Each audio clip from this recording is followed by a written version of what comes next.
दिल्ली की तरफ ट्रेन खड़खड़ाती हुई जा रही थी, साथ ले जा रही थी एक परिवार की उम्मीदें और सपने जो एक बेहतर जिंदगी की तलाश में थे। अंदर पायल और उसका परिवार हडल टुगेदर थे। वे बिहार के गरीबी से त्रस्त मैदानों को पीछे छोड़ आए थे। उनकी निगाहें उस चमकती अपॉर्चुनिटी पर टिकी थी जो बसलिंग सिटी प्रॉमिस करता था। पायल, एक ब्राइट और इनोसेंट लड़की जो वुमनहुड के कस्प पर थी, अपने स्लेंडर कंधों पर अपने परिवार की एक्सपेक्टेशंस का वेट उठाए हुए थी। उसका पिता शराब और बेरोजगारी से ग्रस्त, उन्हें निराशा के सिवा कुछ नहीं दे पा रहा था।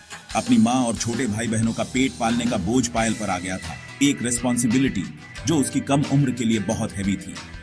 दिल्ली अपनी कैओटिक ग्लोरी में उनका ओपन आर्म से स्वागत किया। फिर भी अपॉर्चुनिटी के फसाड के पीछे एक डार्कनेस छिपी हुई थी जो जल्द ही पायल की जिंदगी को निगल जाएगी। परिवार एक तंग झुग्गी में क्रैम्प्ड हो गया, उनकी उस जिंदगी की स्टार्क रिमाइंडर जो उन्होंने पीछे छोड़ दी थी। होप जो कभी एक फ्लिकरिंग फ्लेम थी, हर गुजरते दिन के साथ ड्विंडल होने लगी क्योंकि उनकी सिचुएशन की रियलिटी सेट इन होने लगी। पायल को क्या पता था, उसका सफर एक सिनिस्टर टर्न लेने वाला था, उसे एक ऐसे रास्ते पर ले जाएगा जिसकी उसने कभी कल्पना भी नहीं की होगी। दिल्ली में जिंदगी सर्वाइवल के लिए एक कांस्टेंट स्ट्रगल साबित हुई। पायल के पिता अपनी लत में खोए हुए एक बाईस्टैंडर बने रहे, उनकी वोज को कम करने के बजाय बढ़ाते रहे। खाने का इंतजाम करने और उनके सिर पर छत रखने की रिस्पॉन्सिबिलिटी पूरी तरह से पायल के यंग शोल्डर्स पर आ गई। उसने ऑड जॉब्स किए, मीगर वेजेस के लिए लॉन्ग आवर्स टॉयलिंग की, लेकिन यह कभी काफी नहीं था। निराशा पायल के स्पिरिट को नॉ करती रही क्योंकि वह अपने परिवार के सपनों को हर गुजरते दिन के साथ और दूर होते हुए देख रही। उनकी एक्सपेक्टेशंस का वेट उस पर पड़ता रहा, उसकी फ्रैजिल स्पिरिट को क्रश करने की धमकी देता रहा। एक शाम जब पायल एक और ग्रूलिंग डे के बाद घर लौट रही थी तो उसकी मुलाकात एक आदमी से हुई जिसने उसे उनकी मिजरी से बाहर निकलने का रास्ता दिखाने का वादा किया। उसके शब्द फॉल्स होप से भरे हुए थे, उसे एक लाइफलाइन ऑफर करते थे, एक चांस फाइनली उसके परिवार के सफरिंग को कम करने का। उसे क्या पता था, ये मुलाकात एक नाइटमेयर में उसके डिसेंट की शुरुआत होगी। उसका नाम मनीष था और वह पायल की ब्लीक वर्ल्ड में होप के बीकन जैसा लग रहा था। उसने उसे एक मैसाज पार्लर में नौकरी ऑफर की, गुड पे और कंफर्टेबल वर्किंग कंडीशंस का वादा किया। अपने परिवार के सफरिंग को कम करने के लिए डेस्परेट पायल उसके शब्दों से चिपक गई, जैसे एक डूबता हुआ आदमी तिनके से चिपक जाता है। अनीस की नैगिंग सेंस को इग्नोर करते हुए पायल ने खुद को कन्विंस किया कि यही उनकी प्रेयर्स का आंसर था। वह पहले हेजिटेंट थी, उसकी इनोसेंस काम की नेचर से क्लैश कर रही थी। मनीष ने उसकी एप्रीहेंशन को भांपते हुए उसे रीएश्योर किया।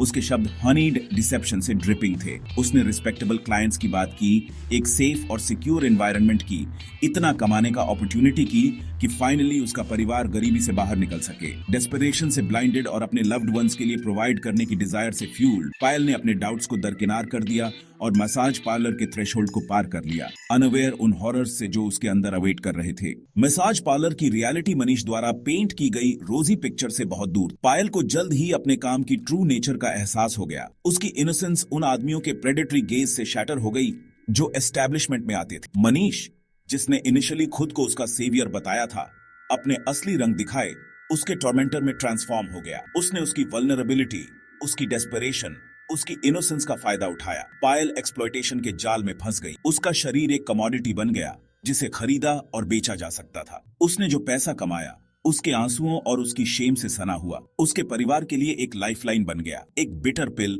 जिसे उसे निगलने के लिए मजबूर होना पड़ा। दिन हफ्तों में बदल गए, हफ्ते महीनों में, और फिर भी पायल ने अब्यूज एंड्योर किया। उसकी स्पिरिट धीरे धीरे उसके सर्कमस्टेंसेस के वेट के नीचे टूट रही थी। वह अपनी ही जिंदगी में एक प्रिजनर बन गई थी। उसके ड्रीम्स उसके परिवार के सर्वाइवल के ऑल्टर पर सैक्रिफाइस हो गए थे। उसके अंदर जो होप कभी इतनी ब्राइटली बर्न करती थी वह एक फ्लिकर तक ड्विंडल हो गई, एक्सटिंक्शन की धमकी दे रही थी। सेक्शन 5, एक बेटी का बलिदान।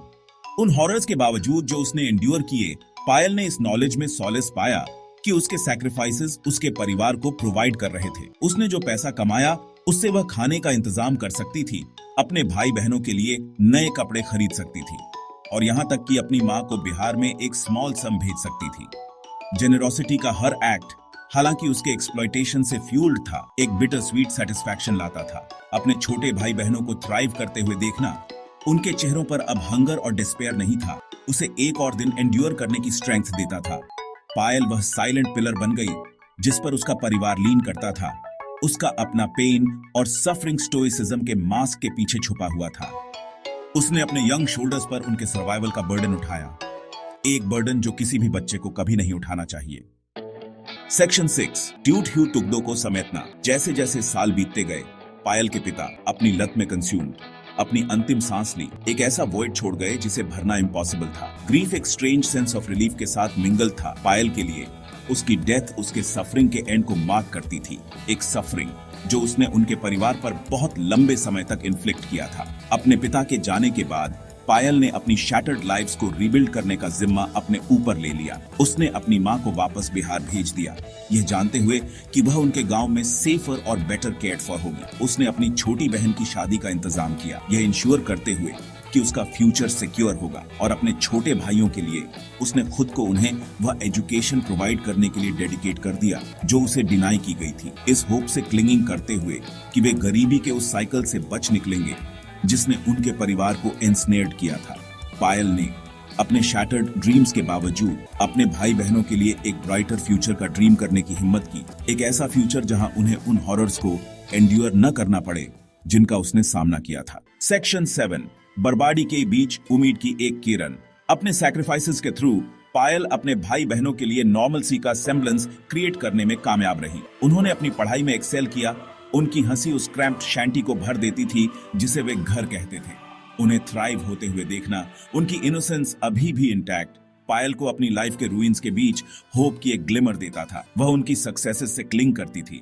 उनकी हैप्पीनेस उसकी वाउंडेड सोल के लिए एक बाम थी। यह एक बिटर स्वीट विक्ट्री थी। उसकी अपनी लाइफ सैक्रिफाइस हो गई ताकि उन्हें एक बेटर फ्यूचर का चांस मिल सके। उनका हासिल किया गया हर माइलस्टोन, उनका प्राप्त किया गया हर अवार्ड पायल के अनवेवरिंग लव और उसकी एक्स्ट्रॉर्डिनरी रेजिलियंस का टेस्टमेंट था। उनकी आंखों में उसने जजमेंट नहीं बल्कि ग्रेटिट्यूड देखा। उनका प्यार उस डार्कनेस में एक बीकन था जो उसे कंज्यूम करने की धमकी दे रही, और उन प्रीशियस मोमेंट्स में पायल को कीप गोइंग, कीप फाइटिंग, एक ब्राइटर टुमारो के लिए कीप होपिंग करने का रीजन मिला। सेक्शन 8, खोई हुई मासूमियत, अनुतारे प्रश्न। सालों बाद पायल खुद को दिल्ली के इन्फेमस रेड लाइट डिस्ट्रिक्ट में ट्रैप पाती है। उसकी लाइफ ह्यूमन ट्रैफिकिंग की ब्रूटल रियलिटी की स्टार्क रिमाइंडर है। जो इनोसेंस उसके पास कभी थी वह खो गई थी।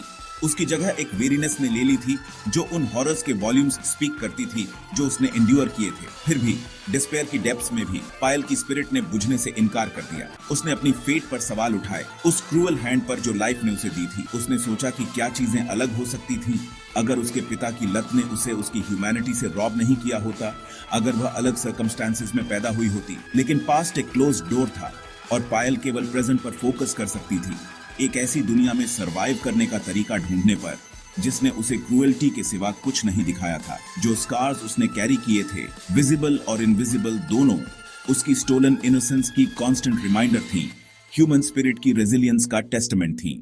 सेक्शन 9, न्याय की गुहार। पायल की कहानी कोई आइसोलेटेड स्टोरी नहीं है। यह हमारे देश के डार्क अंडरबेली में अनगिनत बार दोहराई जाने वाली कहानी है। सोसाइटी के मार्जिन्स पर रहने वालों की वल्नरेबिलिटी की स्टार्क रिमाइंडर। इनोसेंस से एक्सप्लॉयटेशन तक का उसका सफर एक ऐसे सिस्टम का ट्रैजिक इंडाइटमेंट है जो अक्सर अपने मोस्ट वल्नरेबल सिटीजन्स की रक्षा करने में विफल रहता है। पायल की कहानी एक्शन के लिए एक कॉल है, जस्टिस के लिए एक प्ली, एक ऐसे सोसाइटी की डिमांड जहां उसकी जैसी यंग गर्ल्स को अपने परिवारों के सर्वाइवल के लिए अपने बचपन का सैक्रिफाइस करने के लिए मजबूर न होना पड़े।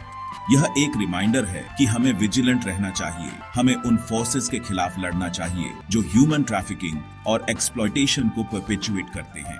तभी हम एक ऐसी दुनिया क्रिएट करने की होप कर सकते हैं जहां हर बच्चे को, चाहे उनके सर्कमस्टांसेस कुछ भी हों, फियर, एक्सप्लॉयटेशन और अब्यूज से फ्री लाइफ जीने का अपॉर्चुनिटी मिले। पायल की कहानी को चेंज के लिए एक कैटलिस्ट, एक जस्ट और इक्विटेबल सोसाइटी की फाइट में होप का बीकन बनने दें।